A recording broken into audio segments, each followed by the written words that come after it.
Hey, what's going on, guys? This is Asama Taka here from T.L.P, swinging at you with another deck profile. This is my Pale Moon build.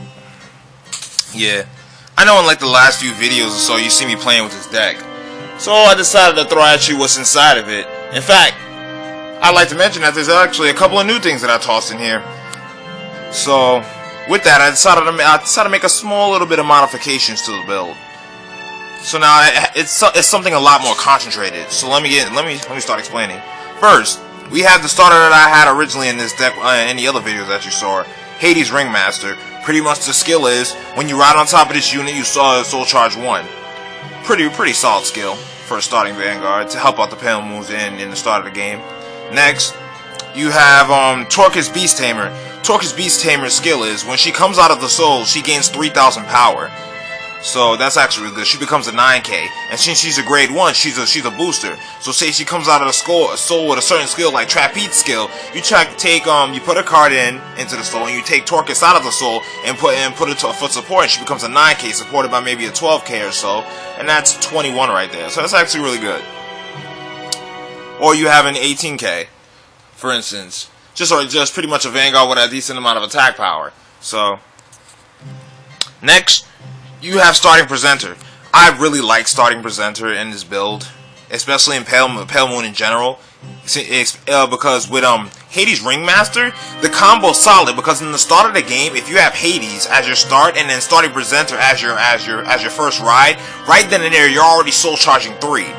I don't believe that Dark Irregulars can do that, but I could be entirely wrong, because from what I've seen, Dark Irregular has the exact same card layout as the Pale Moons.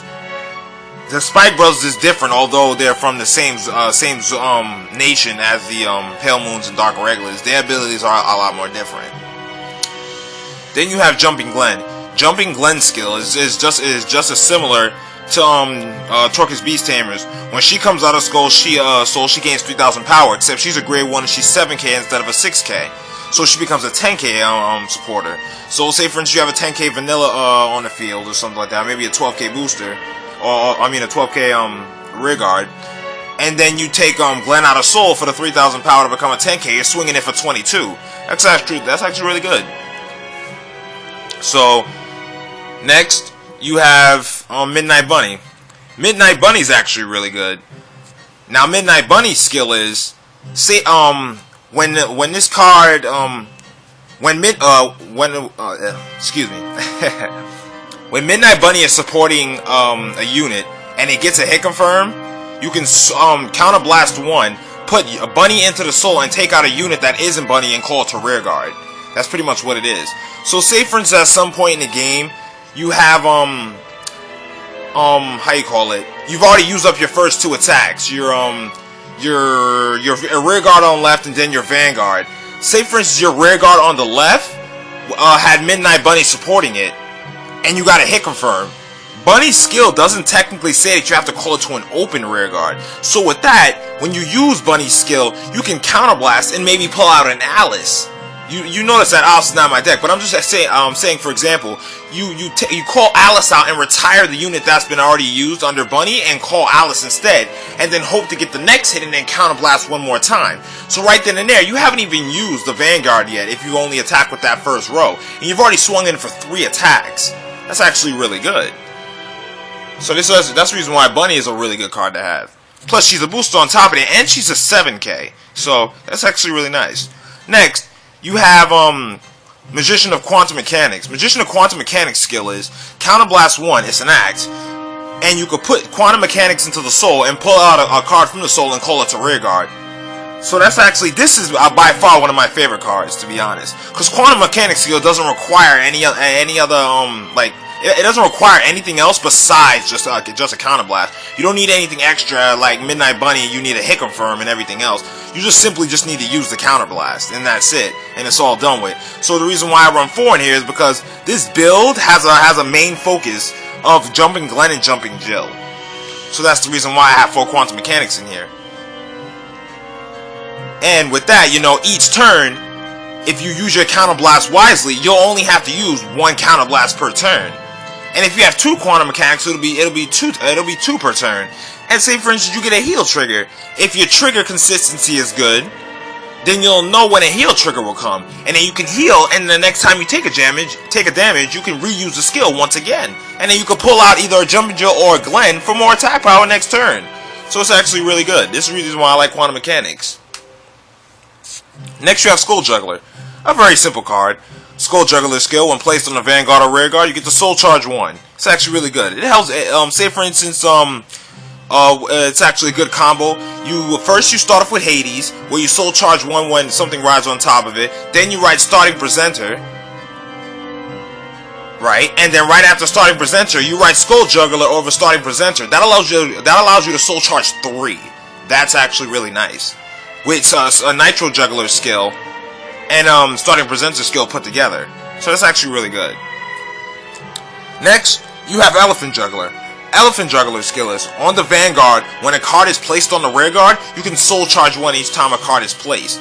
So that automatically helps you build up soul right there. If say for instance your Juggler is the only card that you have on the field, you have all the rest of your circles are open. You haven't played anything. 1, 2, 3, 4, 5. You've already Soul Charged 5. So that's a decent amount of soul right off the bat. Especially if you manage to retain a lot of hand power and not take a lot of hits. Then you're already soul charging crazily after using Hades skill, Starting Presenter skill, and Nitro Juggler skill to having soul charged over 4. So that's actually really good. You have a decent amount of soul right off the bat. That's what's really nice. And there's a reason why I need a lot of soul accumulation in this deck. There's a lot of reasons. Next, you have what is that? Big League Bear. Big League Bear skill is, when this card is put into the Guardian Circle, you can Soul Charge 2. That's actually really nice. So say for instance you already know that the person's gonna, I don't know, is attacking for 14, not another really high number, and you're already at 10k. Just use the Big League Bear and just guard with it and just Soul Charge 2. You just Soul Charge and you're guarded. It's a plus. So that's actually really nice. That's the reason why I have him there. Next is one of the big traits in this deck, and another card that I actually like is Peekaboo. Peekaboo's skill is, when this card is in the soul, you can Soul Blast 1 to Superior Call this card to a rear circle. And then when the turn ends, you put it back into the soul. As its name states, Peekaboo, I see you. Once I see you and I hit, I'm leaving and I'm going back into the soul. That's the reason why I like the card. And with soul accumulation, when I have enough soul, I can keep using the card over and over instead of having to play cards. Peekaboo can act as a random card to call from the soul instead from the hand, so I won't have to lose any hand power. So that's the reason why I like Peekaboo. I like Peekaboo a lot. It's actually really good. Peekaboo's a good card. I actually, believe it or not, I think I have another copy of him, but this build has to be switched up to a certain extent, because, you know, there's certain copies that I needed, but I was lacking a few, and now that I have the copies, I had to take Peekaboo out. I had to take one copy. So, next is Jumping Jill. Jumping Jill skills, just like Jumping Glenn and Torcus Beast Tamers. Torcus Beast Tamer and Midnight Bunny is just as similar to Jumping Jill. Jumping Jill skill is, when Jumping Jill comes out of the soul, it gets 3,000 power. Just like Torcus Beast Tamer and Jumping Glenn. All of them get 3,000 power when they come out of the soul. And since Jumping Jill is a 9k, it becomes a 12k when it comes out of the soul. So say for instance you have an 8k vanilla, you have Bicorn, which is an 8k vanilla, and you take Jumping Jill out of soul. It gets to 3,000 power and it becomes a 12. It's supported by Bicorn, you're swinging it for 20. You have a 20k row, just temporarily. And then Jumping Jill goes back into the soul with Mechanic skill. So it's actually really good. With mechanic skill and the unuse of a lot of counterblast, you can keep taking Jumping Jill out of the soul and keep getting a 12k every single time, which is actually really good. That's the reason why I have Quantum Mechanics in here and Jumping Jill. Next, I have Robert. Dusk Illusionist Robert. Dusk Illusionist Robert is another big factor in this deck. Dusk Illusionist Robert has two different kinds of skills. In one that actually is pretty much the giant focus of this deck. Dusk Illusionist Robert's skill is at the beginning of each turn you can Soul Charge 1 and then check the top card, and you have the option to put the card at the bottom or leave it at the top of the deck. That right then and there is already a good skill by itself, because it's an OTT skill. It's Amaterasu skill. That is amazing for a Pale Moon. So by automatically you're Soul Charging 1. And then you get to check the top card, Amaterasu skill, and then have the choice putting at the bottom of the top. So if it's a trigger, keep it at the top. If it's not a trigger, but it's a card that you want, keep it at the top. If not, put it at the bottom. So then your chances of drawing a trigger have increased. That's the reason why Dusk Illusionist is such a good card. It helps me build up soul every turn for Peekaboo skill. And then helps me chance in of soul charging in Glenn or Torcus or Jumping Jill.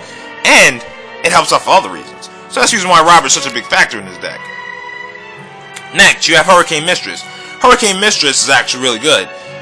With the soul accumulation throughout certain parts of the game, once I have 8 soul, she becomes 11k. But that's the first skill. That's the continuous skill. The second skill is on placement on the Vanguard. You can counterblast 2 and pull a card out from the soul and superior call it.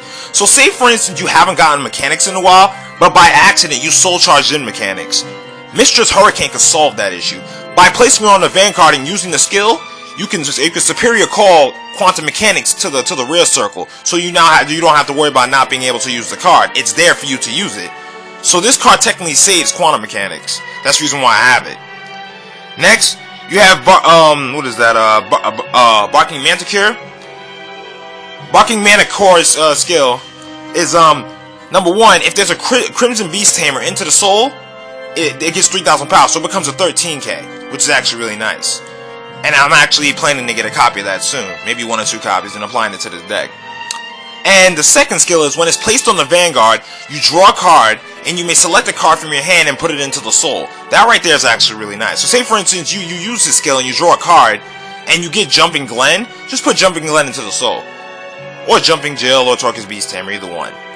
Now, next you have Midnight Invader. Midnight Invader skill, it's actually mediocre, but it's really good. I really like cards like these. Midnight Invader skill is on rear guard, as long as there's a pale moon on the field, it gets 2,000 power. So it becomes a 12k by itself each turn it attacks. So Midnight Invader, supported by Bicorn, it's attacking for a 20k roll every turn. It's just like Lady Butterfly and Phantom Black from Mega Colony. So it's actually really good. Then you have my trigger lineup finally. You have Heal Tree. You pretty much have the 4 base. There's no actual concentrated trigger lineup in this deck. It's actually the 4 base. 4 heals, 4 draws, and 4 crit. And 4 stands. Yep, this is the deck that I built, and believe it or not, this deck is very fluent and very solid. So, with all of that said and done, this is Asama Taka here with my Pale Moon deck profile. I'll see you guys later. Team T.L.P here, laters.